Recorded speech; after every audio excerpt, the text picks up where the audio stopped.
Hello everyone. ये video class 9 के chapter number 2 people as resource को डिस्क्राइब कर रही है और ये इस चैप्टर की वीडियो नंबर 2 या पार्ट 2 कह सकते हैं। पार्ट 1 में हमने ये स्टडी किया था कि how a people become a resource. हमने ये समझा था कि जब ह्यूमन को एजुकेट किया जाता है, उसकी हेल्थ के ऊपर ध्यान रखा जाता है, उसमें स्किल डेवलप किए जाते हैं, तो he become a human capital. और ह्यूमन कैपिटल जो होता है वो किसी भी कंट्री के लिए एक वैल्यूएबल रिसोर्स की तरह वर्क करता है और वो अपने फैमिली और साथ में इकोनॉमी दोनों की इनकम में एक तरीके से इंक्रीज़ करता है, दोनों की इनकम को इंक्रीज़ करता है। और वो एक वैल्यूएबल रिसोर्स होता है जो कि जैसे कि नेचुरल रिसोर्सेज होते हैं हर एक इकोनॉमी में और उनकी कोई ना कोई वैल्यू होती है, ऐसे ही ह्यूमन भी एक रिसोर्स की तरह डेवलप होता है जब उसको एजुकेट किया जाता है, उसकी ट्रेनिंग और मेडिकल और एजुकेशन इन पर इन्वेस्टमेंट किया गया हो। हमने इसको समझा था the story of Sakal and through the story of Vilas. दो स्टोरी से हमने इसको अंडरस्टैंड किया था, विलास की स्टोरी और सकल की story. Now students, today I will explain you about the economic activities by men and women. So there is a various economic activities, बहुत सारी इकोनॉमिक एक्टिविटीज़ होती है जिसमें हमारे आसपास भी आप लोग काफ़ी इकोनॉमिक एक्टिविटीज़ को देखते हैं। तो पहले ये समझते हैं कि भाई जैसे हमने दो स्टोरीज़ को स्टडी किया, विलास और सकल, तो वो दोनों ही लोग जो हैं इकोनॉमिक एक्टिविटीज़ में एंगेज थे। पहले बात करते हैं सकल की। सकल एक सॉफ्टवेयर डेवलपर था और जो कि एक सॉफ्टवेयर प्राइवेट कंपनी में वर्क करता था, जिसके बदले में उसको इनकम वो कंपनीज़ को सैलरी देती थी। वहीं पर विलास जो था वो एक वेंडर की तरह काम करता था। ही इज़ सेलिंग फिशेस, वो फिशेस को सेल करता था जो भी नियर बाई मार्केट थी, और उसके बदले जो भी मीगर वेजेस या कह सकते हो या उसकी इनकम थी, बहुत कम इनकम वो अर्न करता था। सो इसी तरह से बहुत सारी एक्टिविटीज़ होती हैं जो इकोनॉमी के अंदर हमेशा चलती रहती हैं। तो हम इन एक्टिविटीज़ को मेनली 3 सेक्टर्स में कैटेगराइज करते हैं। Number 1 primary, number 2 secondary and number 3 is tertiary. तो प्राइमरी मीन्स जो फर्स्ट वन है, सेकेंडरी को सेकेंडरी कह सकते हैं, सेकंड, और टर्सरी का मीनिंग थर्ड ही होता है, लेकिन हम इसको टर्सरी सेक्टर भी कहेंगे। और टर्सरी सेक्टर का जो दूसरा नाम है वो है सर्विस सेक्टर। टर्सरी सेक्टर का दूसरा नाम है सर्विस सेक्टर। सेकेंडरी सेक्टर का दूसरा नाम है मैन्युफैक्चर सेक्टर।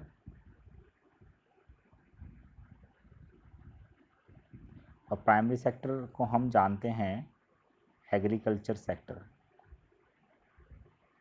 या एग्रीकल्चर सेक्टर इसका बहुत अच्छा एग्जांपल है प्राइमरी सेक्टर।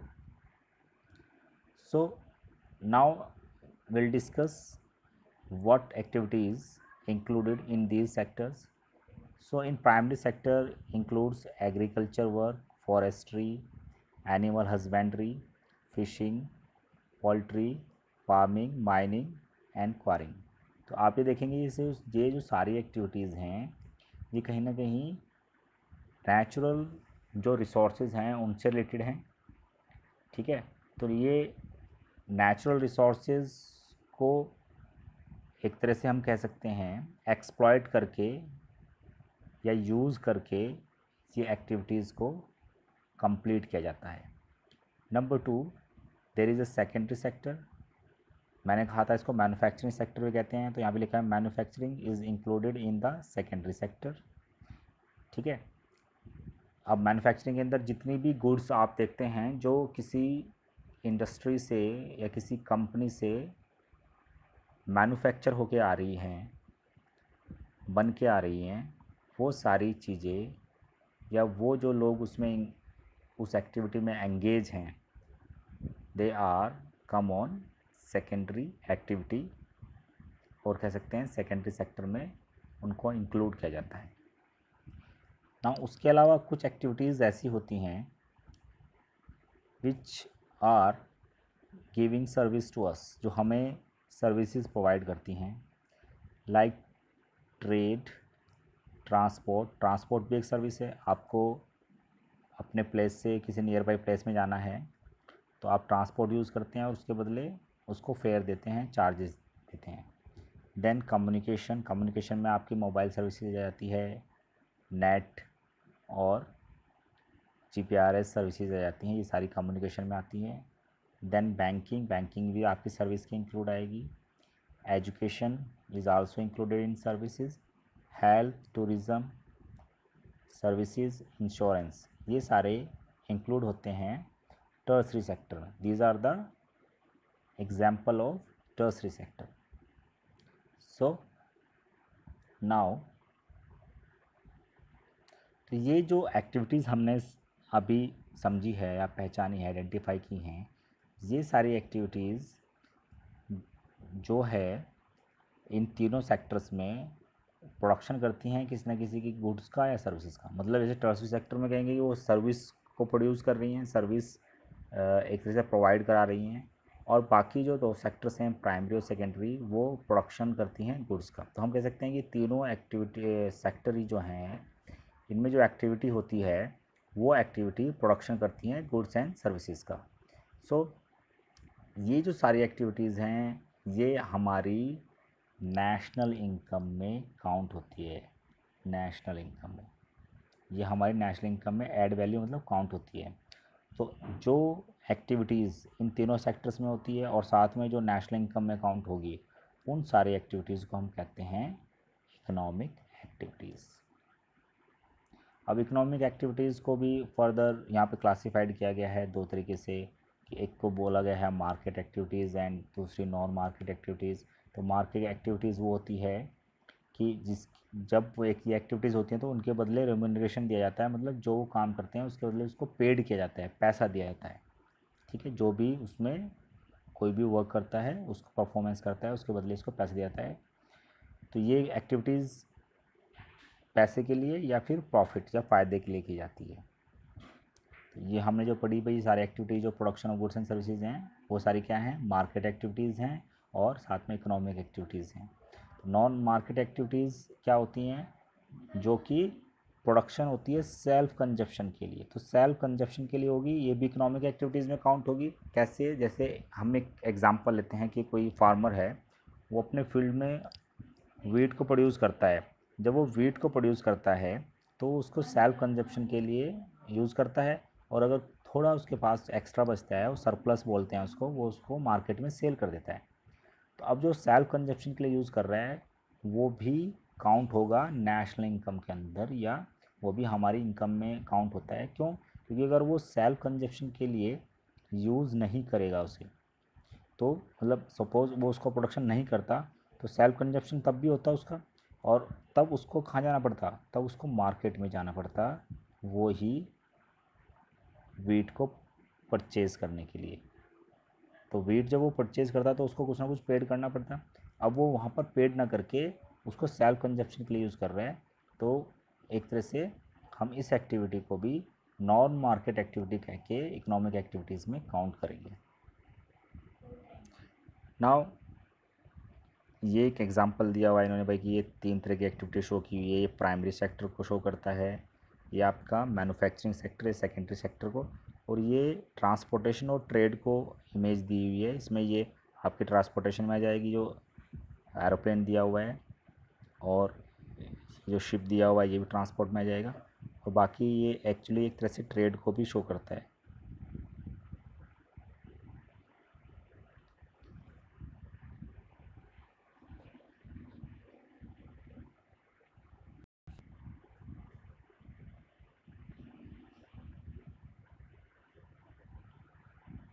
नाउ हमने ये पढ़ा था कि भाई जो एक्टिविटीज़ हैं, हम जो ये टॉपिक स्टडी कर रहे हैं, तो इसमें टॉपिक में ये था कि इन एक्टिविटीज़ में मैन एंड वुमेन एंगेज होती है। तो हम ये पहले हमने इकोनॉमिक एक्टिविटी समझा।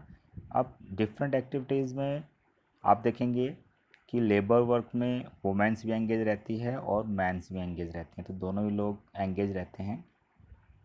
सो लेकिन क्या ज़्यादातर वुमेन एंगेज रहती है या मैन? हम ये मानते हैं कि भाई मोस्टली एक्टिविटीज़ में तो मैन एंगेज रहते हैं, लेकिन अभी जो चेंजेस आए हैं हमारे इन्वायरमेंट में, तो जो वुमेन्स हैं वो भी इक्वली पार्टिसिपेट करती हैं।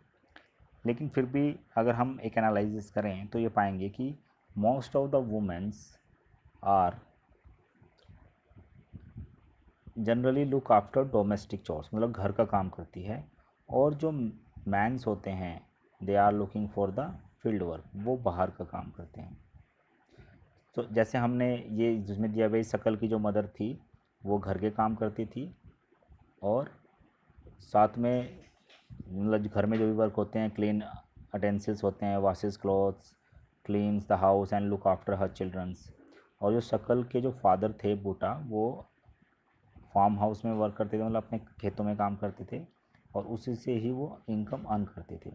तो हम यहाँ पे कह सकते हैं कि जो शकल की मदर है वो किसी भी मार्केट या इकोनॉमिक एक्टिविटीज़ में एंगेज नहीं है, लेकिन जो शकल के फादर है, क्योंकि वो जो प्रोड्यूस कर रहे हैं शकल के फादर, वो उसकी एक मनी वैल्यू है ना, और वो अपनी फैमिली के लिए मनी भी अर्न कर रहे हैं। तो दे आर, जो शकल के फादर हैं वो एंगेज हैं इकोनॉमिक एक्टिविटीज़ के अंदर। नाउ अब इसमें ये बताया भी जो उसकी मदर है Sheela, not paid for the service delivered for upbringing of the family, जो अपनी फैमिली को अपब्रिंग कर रही है उसके लिए इसको कोई पैसे पेड नहीं किए जाते हैं। तो साथ में बूटा जो है वही मनी अर्न करते हैं। तो हम ये कह सकते हैं भाई वुमेन्स जो घर पे काम करती हैं उनको उसके बदले कोई इनकम या कोई सैलरी या कोई वेजेस नहीं दी जाती है। तो इसीलिए जो डोमेस्टिक वर्क्स करती हैं, जो हाउस वाइफ्स होती हैं, उनको रिकॉग्नाइज नहीं किया जाता है, not recognise in the national income. और इसी वजह से हम जो डोमेस्टिक चोर्स होते हैं या जो हाउस वाइफ्स होती हैं उनके वर्क को एक तरह से इकोनॉमिक एक्टिविटीज़ में इंक्लूड नहीं करते हैं। सेकेंडरीली इसमें बताया हुआ है कि जो गीता की मदर, गीता जो है मदर है विलास की, एक स्टोरी विलास वाली पढ़ी थी कि वो सेलिंग फ़िश करती है। सो उसके बदले जब वो फ़िश सेल कर रही है उसको पैसे मिलते हैं, पेड होता है इसको। तो लेबर मार्केट के अंदर जा रही है तो वो अर्न कर रही है। और सो जो वर्क है गीता का उसको हम कह सकते हैं कि it is included in the economic activities. Now जितने भी इकोनॉमिक एक्टिविटीज़ हैं हम उसमें ये पाएंगे कि एजुकेशंस और स्किल है वो इसका मेजर पार्ट होता है, मेजर डिटरमिनेंट्स होता है, जो किसी भी इंडिविजुअल की अर्निंग को डिसाइड करता है मार्केट के अंदर। जो पर्सन जितना ज़्यादा स्किल्ड है या फिर एजुकेटेड है, उसकी इनकम या सैलरी वो एक कम स्किल्ड पर्सन और कम अनएजुकेटेड पर्सन से ज़्यादा ही होगी। आप किसी भी, चाहे प्राइमरी सेक्टर में इसको देख सकते हैं, सेकेंडरी सेक्टर में देख सकते हैं, टर्सरी सेक्टर में, या तो वो स्किल्ड पर्सन होगा या फिर वो एजुकेटेड होगा। अब अगर हम इसको ये देखें कि भाई मैन और वीमेन के बीच में अर्निंग में क्या डिस्पैरिटीज़ हैं, तो लेबर सेक्शन जहाँ पर लेबर वर्क है, एजुकेशन वर्क नहीं हम कहते हैं भाई, जॉब्स के लिए नहीं, सिर्फ जो लेबर वर्क है, लेबर वर्क में अगर हम देखेंगे जो वुमेन्स हैं they are paid low as compare to man. वहीं पर अगर हम ये देखें कि भाई वुमेन्स कितनी एंगेज हैं डिफरेंट एक्टिविटीज़ में, तो हम ये पाएंगे कि बहुत कम वुमेन्स हैं जो डिफरेंट एक्टिविटीज़ में एंगेज हैं। उसका रीज़न क्या है? उसका रीज़न है majority of women have meagre, मतलब बहुत कम एजुकेशन होती है और लो स्किल फॉर्मेशन, और उनकी जो स्किल फॉर्मेशन होती है मतलब उनके अंदर स्किल भी जो होते हैं, क्योंकि लैक ऑफ ट्रेनिंग कह सकते हैं यहाँ पे हम, तो उसकी वजह से उनकी स्किल भी जो होती है वो कम होती है। इसी वजह से women are paid low compare to man. ये ही वो रीज़न है जो हम कह सकते हैं कि भाई अगर ये क्वेश्चन पूछे भाई कोई वुमेन्स को कम सैलरी क्यों जाती है, क्यों लो पेड किया जाता है, तो उसका रीज़न यही है कि एक तो मीगर एजुकेशन होती है, साथ में जो स्किल फॉर्मेशन है वो भी बहुत कम होता है, because they are very few are train, बहुत कम ट्रेन होती है।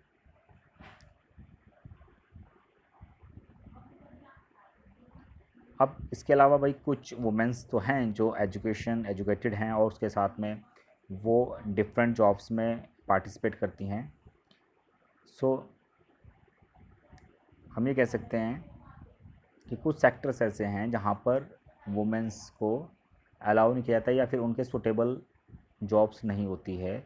इस वजह से भी उनका जो पार्टिसिपेशंस है वो डिफरेंट एक्टिविटीज़ में या डिफरेंट सेक्टर्स में कम है। उसका रीज़न क्या है, क्योंकि वुमेंस जो होती है वो घर के डोमेस्टिक वर्क्स के साथ साथ जो अपब्रिंगिंग है चिल्ड्रंस की वो भी करनी होती है, तो उनको वहाँ पे भी अपना टाइम स्पेंड करना होता है। तो इसलिए जब एक एक पर्सन अगर अपने घर पे टाइम दे रहा है अपने चिल्ड्रंस की अपब्रिंगिंग के लिए और डोमेस्टिक चोर्स के लिए, तो फिर डिफरेंट एक्टिविटीज़ में या वर्क में काम करने के लिए उसके पास कम टाइम होता है। नाउ इसमें ये बताया हुआ है और ज़्यादा कि employment in the sector is characterise by irregular and low income. In this sector there is absence of basic facilities like maternity leave नहीं होती है कुछ सेक्टर्स में, child care and other social security systems नहीं होता है। तो जहाँ पर ये सारी चीज़ें मिलती हैं वहाँ पर वुमेंस वर्क करती हैं, लेकिन बहुत सारी जगह ऐसी होती है जहाँ पर ये फैसिलिटीज़ नहीं होती है, तो वहाँ पर इनकी जो प्रेजेंस है वुमेंस की वो कम है। सो ज़्यादातर जो वुमेंस हैं वो कहाँ पर हैं, ऑर्गेनाइज सेक्टर में। कहाँ पर हैं, ऑर्गेनाइज सेक्टर में। हम पढ़ेंगे कि ऑर्गेनाइज सेक्टर क्या होते हैं। वैसे तो ये 10th का पार्ट है, लेकिन हम फिर भी पढ़ेंगे इसको जब नेक्स्ट वीडियो में I will explain what are the organise sector and what are the unorganise sector. तो among the organise sector teaching medical attract them the most. ज़्यादातर वुमेन्स कहाँ पर एंगेज हैं, टीचिंग में और मेडिकल मेडिसिन अट्रैक्ट, मतलब जो मेडिकल वगैरह की चीज़ें होती हैं, मतलब नर्स वगैरह का जो वर्क होता है वहाँ पर ज़्यादा ये लोग काम करते हैं। अब जो है इसमें एक बताया हुआ है कि भाई some womens have entered administrative and other services including job that need high level of scientific and technological competence.